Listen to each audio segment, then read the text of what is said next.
Breathe.Think.Love is a podcast showcasing an innovative approach to health and healing beyond the walls of mainstream medicine. Your hosts, Suzanne and Jason, will unveil how we harmonize scalar energy, lymphatic system, and bioelectricity of the body for a holistic preservation of our spirit and soul from a modern roots modality. The intertwining of the triunity of our being unleashes immeasurable power, especially amplified in nature, and will prove to be organically expansive in community. All right, fantastic to be back. And to our viewers, thanks for being curious, and tuning in to our talk again. Jay? Yeah, for sure. Thanks for tuning in, guys. Yeah, so our last podcast, I think we left off with, we were about to get into inflammation and signs of chronic inflammation, but we didn't have enough time. So I'd like to get into that today. But I thought before we even got to that, I don't know, I like these sort of detour stuff because I find that it's important for us to park in certain areas. Like, for example, our theme, Breathe, Think, Love. You know, it's these three words. It's like our call to action. Like, why did we choose Breathe, Think, Love? And it's really the basis of everything that we do, that we talk about when it comes to healing modalities. So a little bit of that, and then we'll get into as to why, if you're not breathing, thinking, and loving as you're designed to be or to do, then that's where the chronic illness comes in or the chronic inflammation comes in, right? Yeah, foundational stuff. Yes. So I like to also introduce things and throw things at our audience. Jay, have you heard of this golden ratio or golden means? I have. You're more conversant in it. So I think you looked it up, right? Yeah, it's like Da Vinci and the swirl, the spiral. It's a mathematical thing. Yeah. So it like if you Google it up, it'll say this ratio speaks to the mathematics of the spiral patterns found in nature, like flowers, snails, even galaxies, as well as the human body. And also, like you said, Da Vinci, this pattern is loved by artists because they base their art from the calculations. What I'm bringing that up because the golden ratio is also fundamental constant relating to the strength of the electromagnetic force. So there's a connection between these patterns, these mathematical relationships between geometric patterns and the laws of physics. So why am I talking about that? So in our previous podcast, I always say previous because I'm inviting you to watch our previous podcast, right? So I've referred to this electromagnetic radiation spectrum. So that's slide 2, Tristan, perfect. And I stated that we are designed to live vibrantly, healthily, at our best self, at health and stuff like that, within the visible light spectrum. So if you're looking at it right now, you'll see visible light right where that rainbow color is. And so you'll see that that rainbow visible light color is basically closed in or shielded with the UV, the purple, and then the infrared light towards the left side, right? So point is, anything outside of that, the black, where actually it actually is it has harmful effects to our health, right? So now, yes. Yeah, some of the stuff's all around us, every day. Yeah, well, cell phone. We're literally 5G. Swimming in this, and I call this the electrosmog. Electromagnetic fields. Yeah. So if the more you're surrounded in the black, let's say, so microwave, radio, gamma ray, X-rays, some of our diagnostic tools are X-rays. Mm-hmm. So they're running that through your body, right? Is that harmful for us? And most people are actually not sensitive to the electromagnetic, non-native, I call it. But there are some that actually, and I believe based on my readings, they've developed sensitivity to electricity, non-native electricity. And and if you've probably heard of, no, you've probably not heard, there's this light sensitive pigment called porphyrins. I heard of it today. Right, we talked about it prior to the podcast. So that's, I believe that's... I'd never heard of it before, actually. It's if you could skip to slide 6 for a second, right, Tristan? So porphyrin, it's a light sensitive pigment. And what it is it's actually prominent in the hemoglobin and also chlorophyll.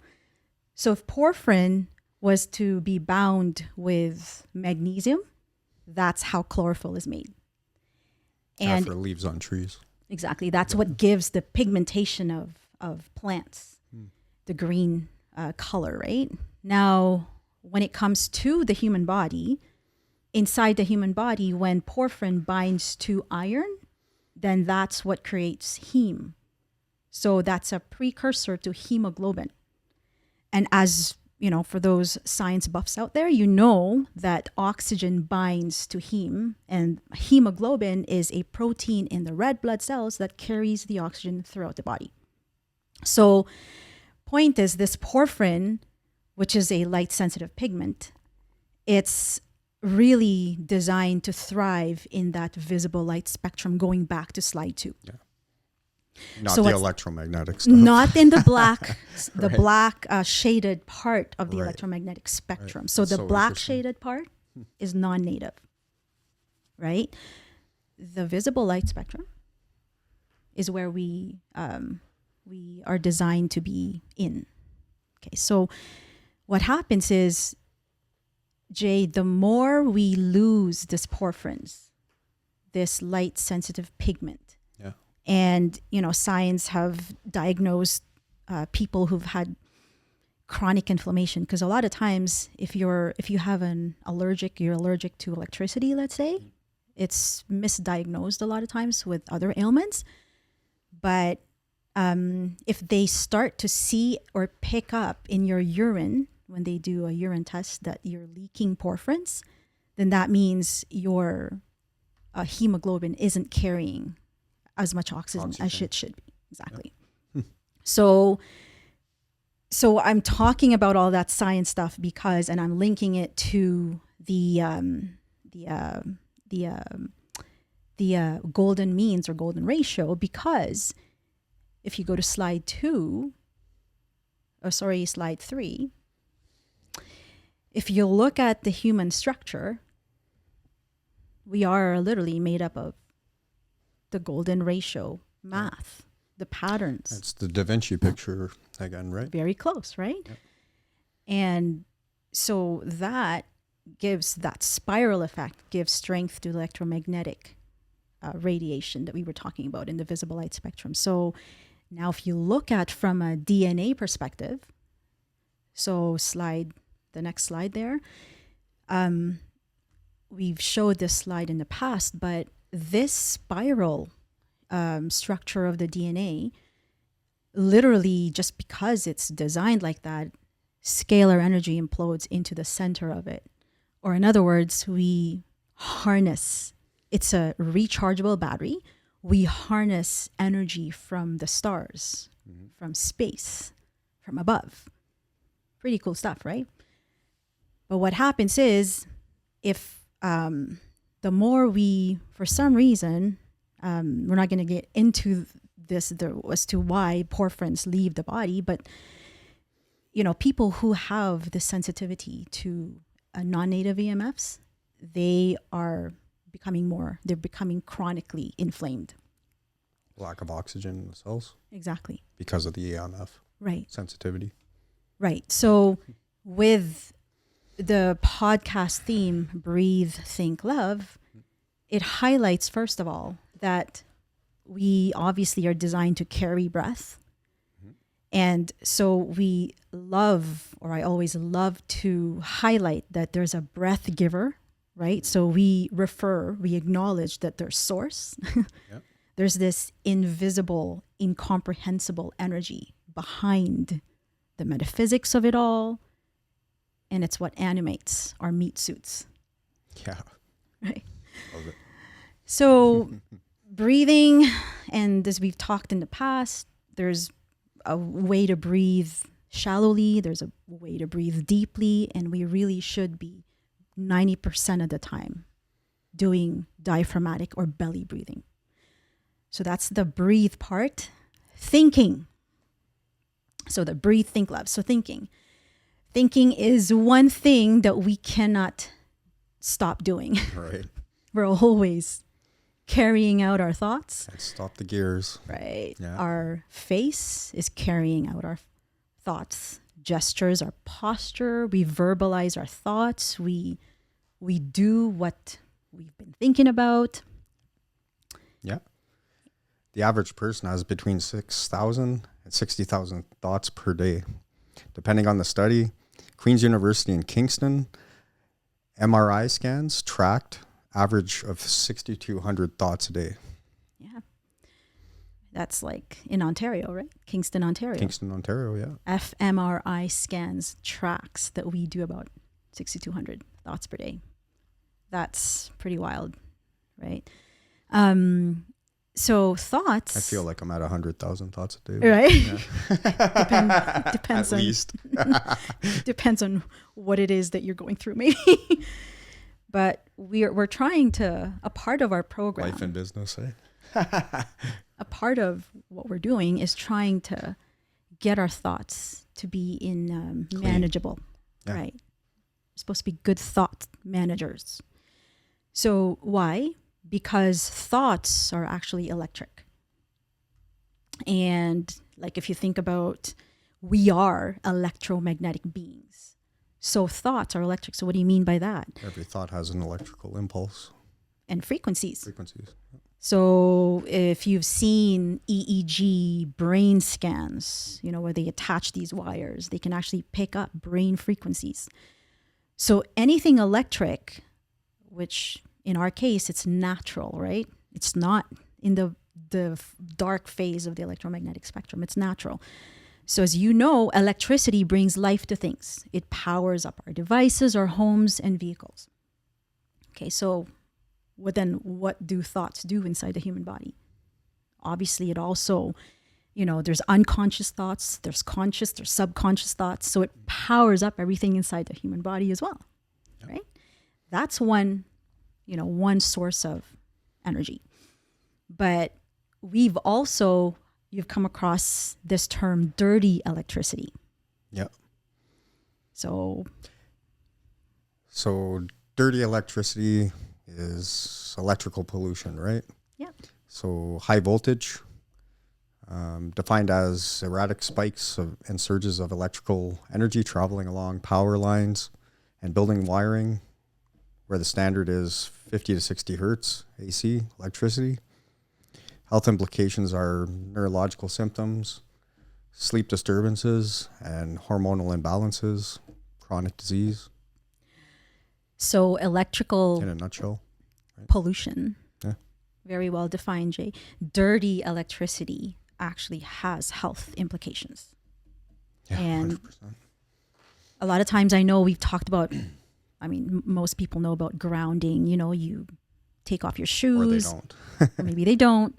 But if you were to ground, unfortunately, and the place you're grounding is actually is exposed to some dirty electricity, not good for you. And so the more high frequency voltage we're exposed to, like 5G, that has the tendencies to have more of these electrical pollution. And affect your, how do you say it? Forephrine? Porphyrin, yes, Porphyrin. you got it. Right? To me, And other I'm, processes in the human body. It's not the only one that it affects, right? Right. It just makes sense. And The it all, cells. this is all leading to inflammation. All of it. Yeah. So I'm making a connection because if electricity, thoughts are electric. That's why then- we're doing this, right? To educate people. Absolutely. Most people don't know this. Right. So if thoughts are electric, then can we have stinking thoughts? Can we have stinking thinking? And can we think ourselves to inflammation and sickness? Can something invisible make something visible? Right? So the answer is yes. Yeah.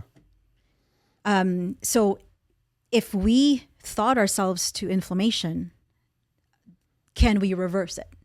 Of course, yes.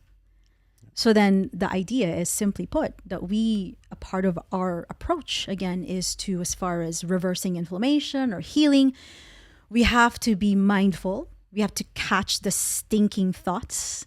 We have to be better stewards of our thoughts. That way we can make the most of the breath that we are gifted with from the breath giver every living moment. So then we can reverse ourselves, our inflammation, and be healthier, right? So thoughts are electric.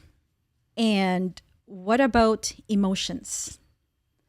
So breathe, think, love. Okay, so emotions actually comes from energy in motion.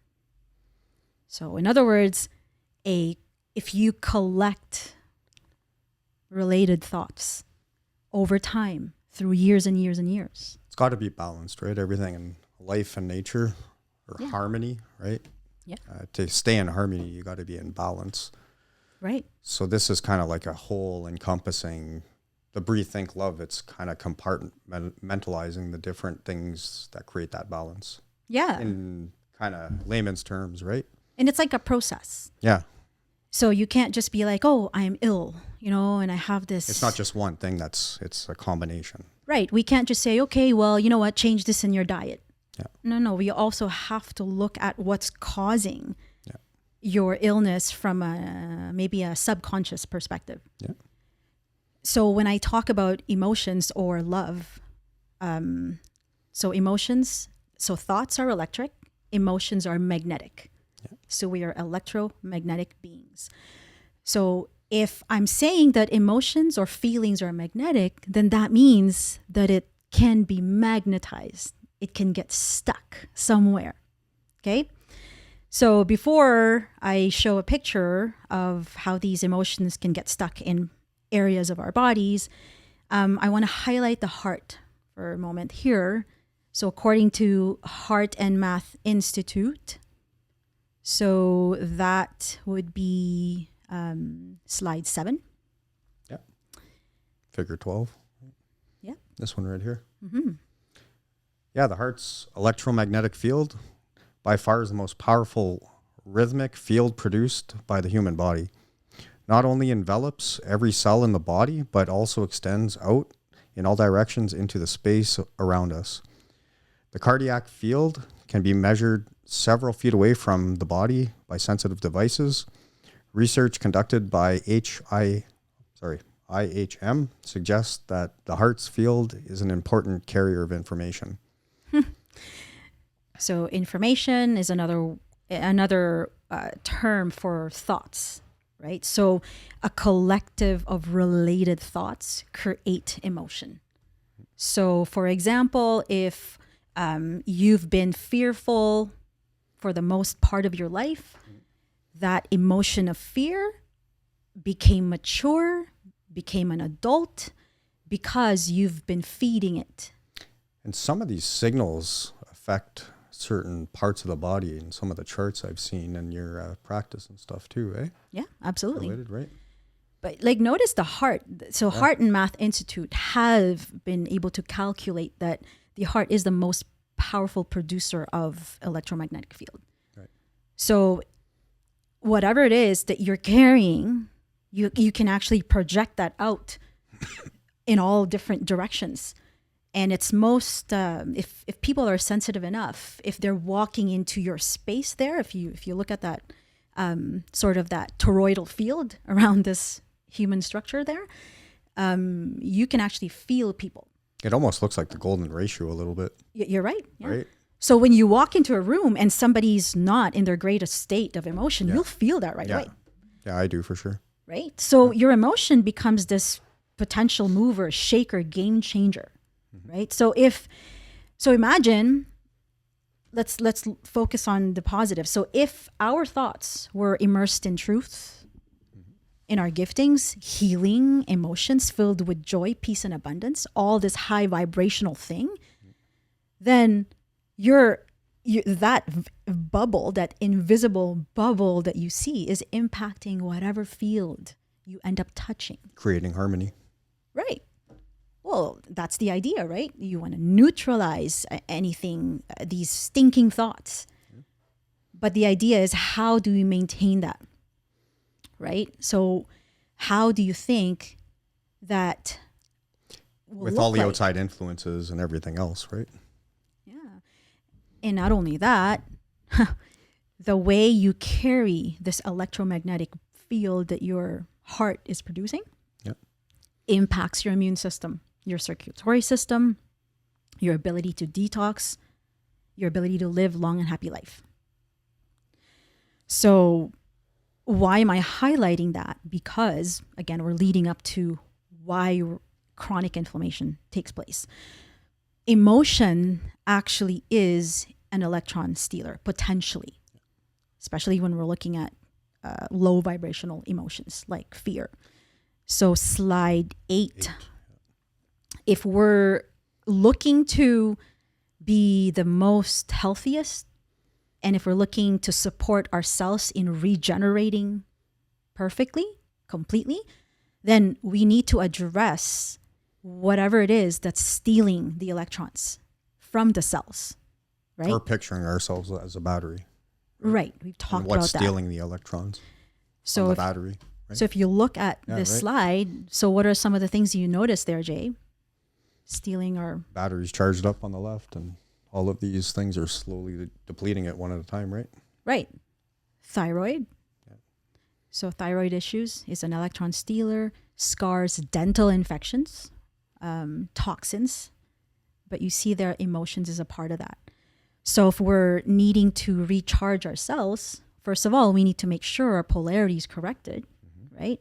And then we'll be able to really Recharge the battery Charge. after that. Yeah. You got it. So we have to also identify what is depleting ourselves of this. So now, if you look at Would the electromagnetic field stuff be considered an electron stealer, or would be, right?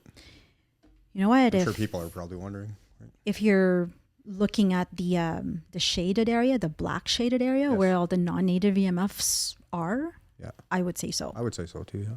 because it actually is stealing in very subtle ways your ability to, first of all, Create energy. create energy, Right. also your cells to be able to communicate, because your cells communicate using scalar energy, Right. and also the cell's ability to be able to retain oxygen. Yeah. So if you're looking at emotion, okay, as an electron stealer, and remember we talked about as emotion being magnetic. Right. If we go to slide 9, Chakras. yeah, so someone, who's familiar with the chakra system, that'll probably be the first thing they'll think about. Right. But what we do here is we take the what we call the biocenters, energy centers of the body, very, very aligned with the chakra systems. And if you look at the certain emotions that can get stuck, okay, so Related to those. right. So if you look at the stomach circuitry, right near the belly button, that's where The gut. worry, exactly, and anxiety would be stuck and would reside. So a lot of people who constantly worry and are anxious all the time, they have gut issues. We see it. I see Hey, it we actually all the see time. it. Yeah. Right. I agree. And if your stomach circuitry is off, and if it's depleted to a point where your polarity is flipped, that's connected to your ability to sleep, right? Your ability to digest your food, like huge things, right? We dealt with that today with a client, right? Yeah. A lot of my clients, because the lymphatic system is concentrated in the gut, 80% of it is, a lot of times this is an area of focus. So same thing with, if you look at fear for a second. So fear is held in the bladder or kidney circuitries. So a lot of people who've had kidney issues, or, kidneys failed, if you really took the time to break down where the emotional component of the reason as to why that kidneys failed, is because that individual is carrying heavy fear. Interesting. And a lot of times that's subconscious, right? So it's unknown to the conscious mind. So so you could see at the crown area, which is the gallbladder, that's in circuit with the liver by the groin line, that's anger. So we know that the liver carries the emotion of anger. So the point is, if you're carrying all of these low vibrational emotions, you're basically stuck in fight or flight. You're frozen, and your ability to carry out the best ability to be, to recharge yourselves so that you can respond to stressors is compromised. And the flow is not there. Right? Yeah, exactly. The flow is impeded by one of these or several of them. That's right. So if you took the opposite of that, so breathe, think, love. So what's the opposite of fear? Or I would say, what's the opposite of love? It's fear. So if we take the idea of love, breathe, think, love, we are designed by our maker, like our cells are designed to only respond in love. Okay, so how do I say it? We've just not been taught, right? So when, for example, you've contracted some kind of viral or some bacterial infection, so you're sick. Most people that are sick don't have the appetite to eat, right? So, and sometimes you don't even realize it. You force yourself to eat because you feel like you have to eat, and then you just puke it out. You get even more sicker. You get a headache. You're not listening to the secret language of your body, right? Exactly. The signs, yeah. I agree. So what happens now is, what seems to be an inconvenience to you, what seems to be, I don't feel like eating. I'm not, why? Like, I want to eat, right? Yeah. It's actually your body's loving response to the bacteria that your body's trying to get rid of. So your body's lovingly saying to you, you need to fast. So I'm removing your ability to, like, your appetite, or if you are forcing yourself to eat, I'm going to just puke it all out. Right. So it's a loving response. That's a detox response from your body, right? You got it. Shutting off your want to eat. Right. I mean, detox. If you think about it from a parental guidance towards a child, if a child is needing some behavioral correction, it's not going to be like, oh, Peachy, you're probably going to have to maybe be firm and maybe take certain privileges away and give some inconvenience so that the child learns. Right. Same thing with the human body. So that's love, right? Yeah. So, like you'd said, inflammation is chronic inflammation, or inflammation in general, is one of the body's ways to speak to us. Yeah. Yeah, inflammation is one of the ways the body speaks to us. The body doesn't understand English, Filipino, Spanish, French. Just like the stars, the universe, skies, birds, animals, it doesn't speak our language, but it speaks a language, right? Mm-hmm. So the body has its own language too. It speaks in signs, right? Mm-hmm. Frequencies, manifestations, physical signs or expressions. Visible inflammation is telling us, like the invisible inflammation going on a microscopic level. Mm-hmm. is telling us the state of ourselves, basically. Mm-hmm. That's right. Right. So you understand what I mean when for example, you're fighting some kind of maybe a flu or something, or a cold, and your body's, you have to sneeze. You're ridding of mucus, so you're blowing your nose. And so these days we're a little bit more embarrassed. We don't want to do that because we're conscious people are watching us. But or in the past, when you sneeze out loud, usually people will say, what? Bless you. Where's your mask? Now it's a little different. Yes. But now we've become, hey, this is an uncool thing. But when you're sneezing, when you wake up in the morning and you're full of mucus and you can't help but take a Kleenex and just blow all that out, that is your body that just went over time and worked Cleaning really hard at literally obliterating, breaking apart on a molecular level, the pathogen that the body was trying to get rid of. Right. And it's to a point where you can't even recognize this pathogen, and it just was flushed out through your mucus. Yep. Magic. So in other words, when you're going through something like that, you should be thankful. Awesome. This is awesome. Thank you, body, for being Healing healing itself, me. right? Because some doctors have claimed part of the reason as to why people die or become ill chronically is because of the body's inability to produce mucus or to get rid of mucus. So I think that leads us to signs of chronic inflammation. Yeah, right. It primarily gets picked up in the largest organ of the body, which is the skin, right? Because the skin that covers our entire body is the largest organ, right? So you have a inner skin inside you, right? But it's like reading your organs and your muscles, and it's representing the inside through your outside skin, kind of thing, right? It's reflecting it, yeah. In old times, I guess that's how they used to use this as a diagnostic tool by looking at the skin. So they were aware of this a long time ago, right? So they didn't have the fancy tools.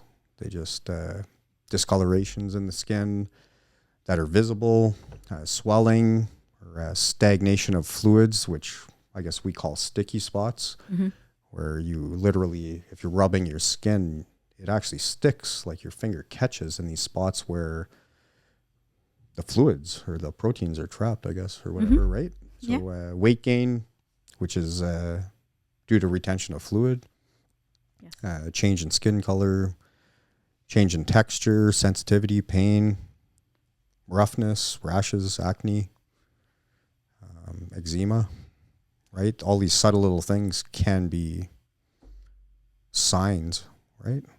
Temperature of the skin, loss of function. Yeah. And if you look at it from a progressive perspective, some of these signs, like for example, the color, your skin has changed. And then if it never ends up getting this, whatever's causing the impedance to whatever that chronic inflammation is, and it's never addressed, perhaps you're going to end up with maybe retaining fluid. So it's going to be swollen a little bit, and then it'll be sensitive to touch. It'll be you see how there's a progressive development with chronic inflammation, sorry. Yeah.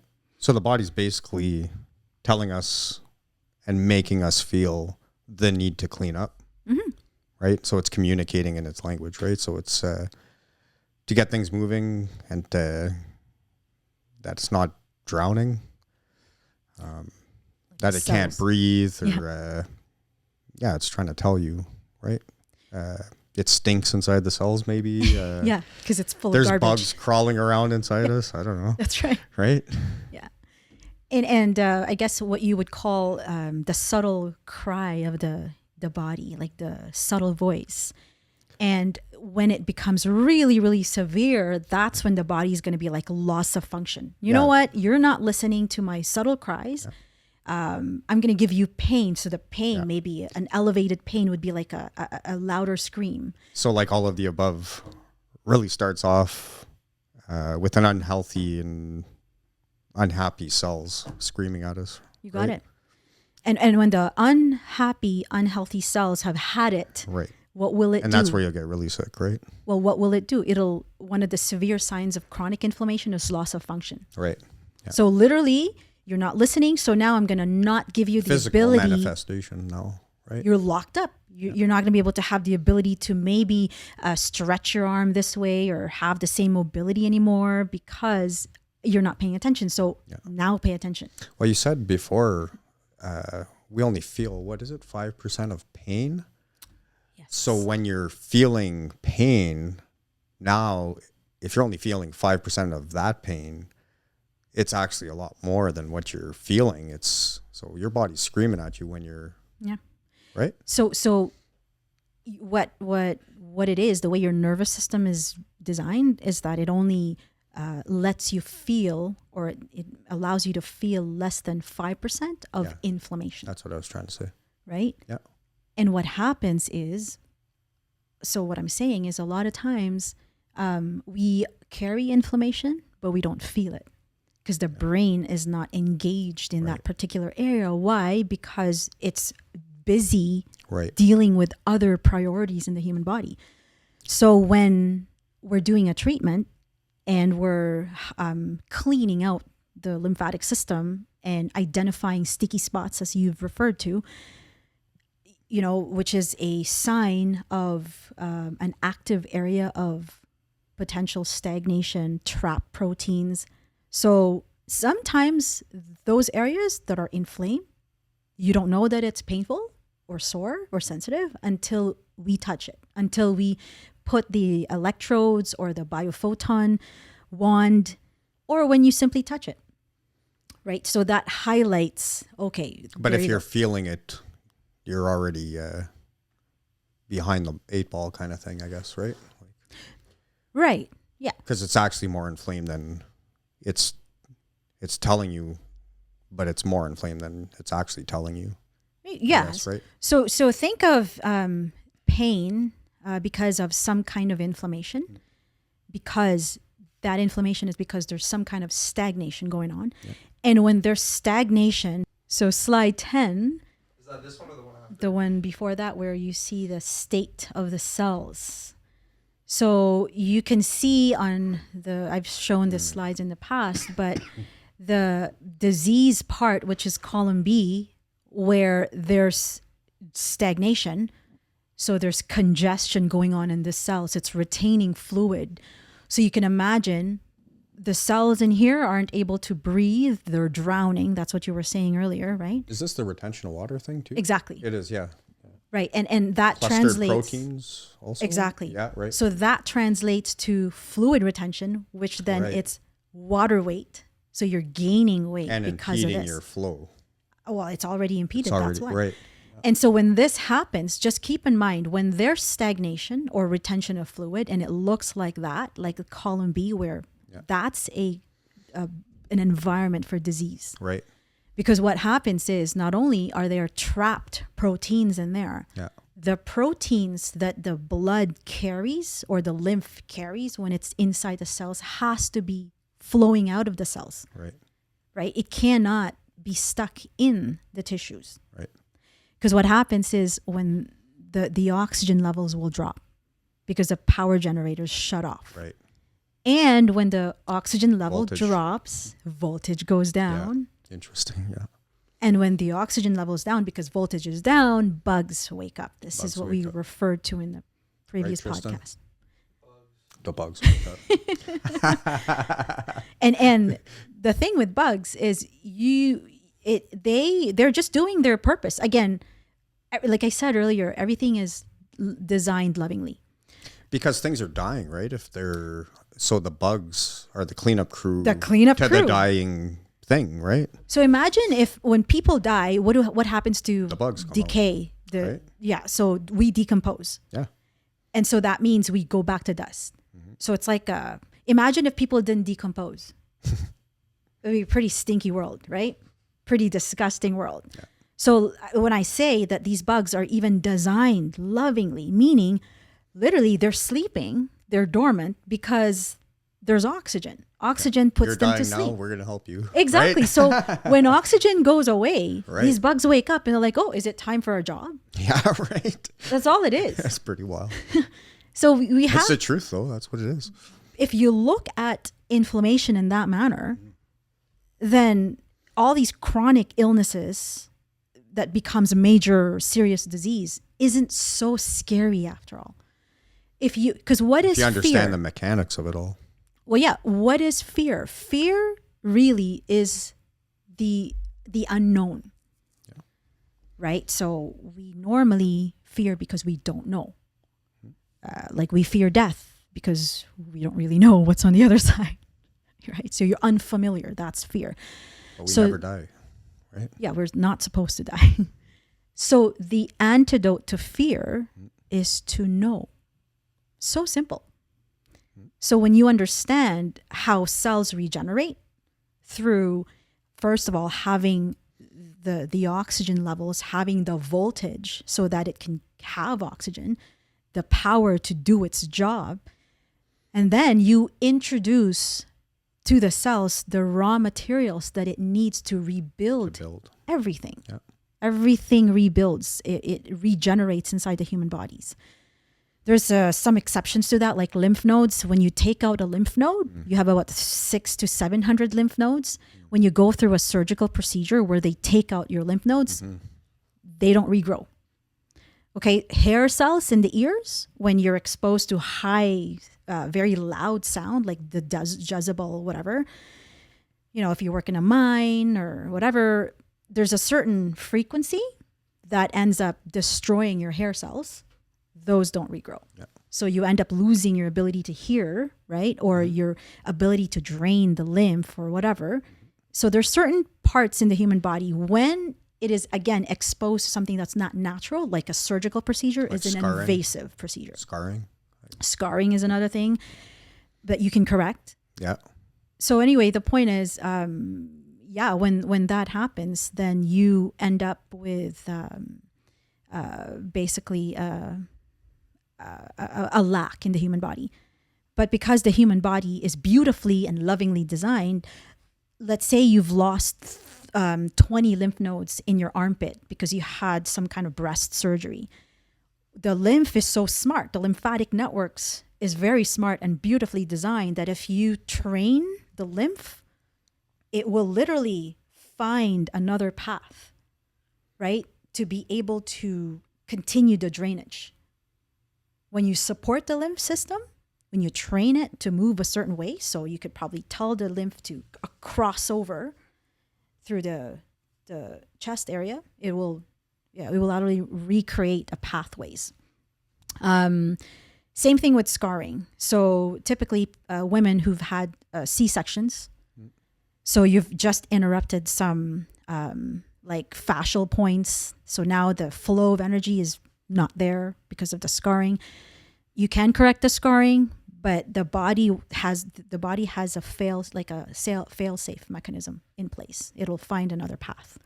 So we are beautifully designed. The idea is we have to ensure that the flow is unhindered.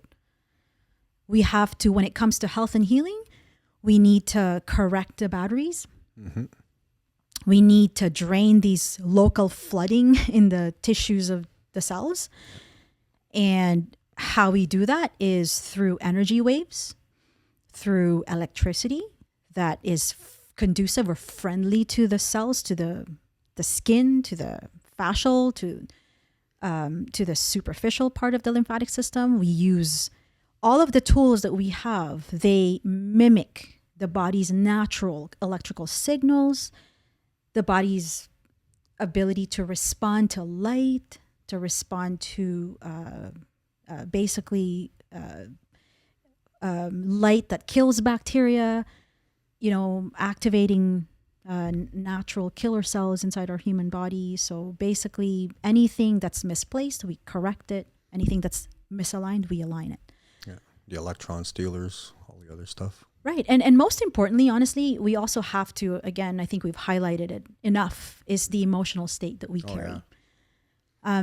So if you look at slide 11, if you've seen a tree, this is called a tree rings, right? Yes. Okay. Yeah, the growth rings, but it represents the health of the tree and the life of the tree. So there's a lot of information contained in this, right?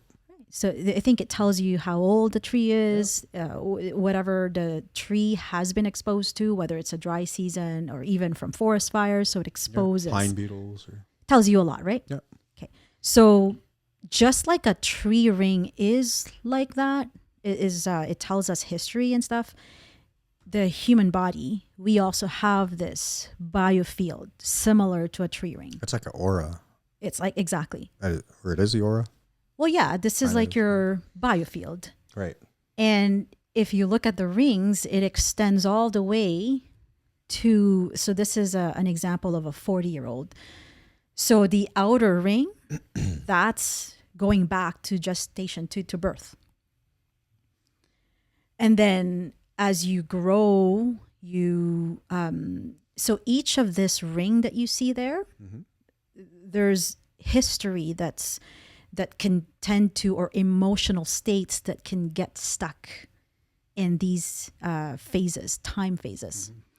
So if we've had maybe trauma in the past, just like the tree ring, experienced a forest fire, and you could visibly see that it was there at some point, it's the same thing in the biofield, that we're walking around and we're carrying this stuff. And if you're sensitive enough, there's people that are actually sensitive, and actually I pick up stuff off people sometimes. Right? So there's practitioners, they can correct the distortions that they pick up using a biofield tuning fork or a tuning fork. Yep. Using certain frequencies. So when you hit the tuning fork with a hockey puck or something, and you produce that sound and you let it vibrate, and then you walk across the room from the birth center, from the birth ring, all the way to the current state of the person, whatever age that person is, which is at the center of the person. If you're sensitive, if you're trained, you can actually pick up the emotional distortions that person. Do this, shamans with the drums and the frequency. I've heard similar kind of. I can certainly see how that's possible. Yeah. Because you can neutralize, you could produce certain frequencies using instrumentation to be able to address or neutralize Interesting emotional how frequencies. these people knew this stuff a long time ago. So what I'm saying is any emotional traumas that we've had in the past, believe it or not, it may actually be impacting your ability to flow. Right. So, and how do we know that? Through conversation, whatever it is that energetically triggers you. So you're having a conversation with somebody says something that person didn't even realize that they were energetically triggering you. So you get triggered, you get upset. So, and now you're in let's say anger. So remember what we talked about, the anger is stuck. It's a magnetic frequency. Your chakras are all out of. Yeah, and right? it gets stuck in the gallbladder and the liver. So every time you're walking around and somebody energetically triggers you, you're getting angry, you're feeding that emotion. And remember, that particular emotion is an electron stealer. Yeah. So imagine a child, like maybe is absolute, just innocent, happy all the time. Oh, there wouldn't be anger, like, stuck in maybe in their liver circuit or their gallbladder, except when the child is maybe not trained. I don't know. And then the child grows, and then the child's introduced to these kinds of emotions and is never taught how to manage it, never taught how to process it, never taught how to let it go or to you know, to neutralize it and replace it with the opposite, maybe forgiveness or patience, whatever it is. So this child, as the child develops and grows into a teenager and then an adult and an older person, and you're never addressing that, at some point your batteries, your muscles, the stacked battery that you have in that liver circuitry would have drained the charge and it would flip. Yeah. So why do people have liver issues? Or any organs or whatever muscles that's locally, drawing energy from the liver is going to get affected. So these are all super interesting things. Yeah. Right? Yeah. So I guess in a nutshell, what we're talking about is protect your aura, guard it. And if there are any distortions that you're aware of, that would have been brought to your attention because you're always energetically triggered by someone's words. This is how you know you have to address it. Right? So any comments? You're on point. Yeah. So really, this is what Breathe, Think, Love is really all about. We are the modality of our approach to healing, to reversing inflammation. We look at not just the inflammation in the body, the whole system. Holistic. It's a whole picture. Yeah. Your emotions. And at the same time, it's really important that you understand, that we all understand or know very deeply and intimately that, we have a breath giver. There's a higher supreme being that made us. And he made us and he gave us purpose. He gave us these giftings that it may have been deactivated at some point in our lives, but we now are in process of activating them again. Yeah. Right? So that's a wrap. Right? Breathe, think, love. Breathe, think, love. Until next time. Thank you for listening.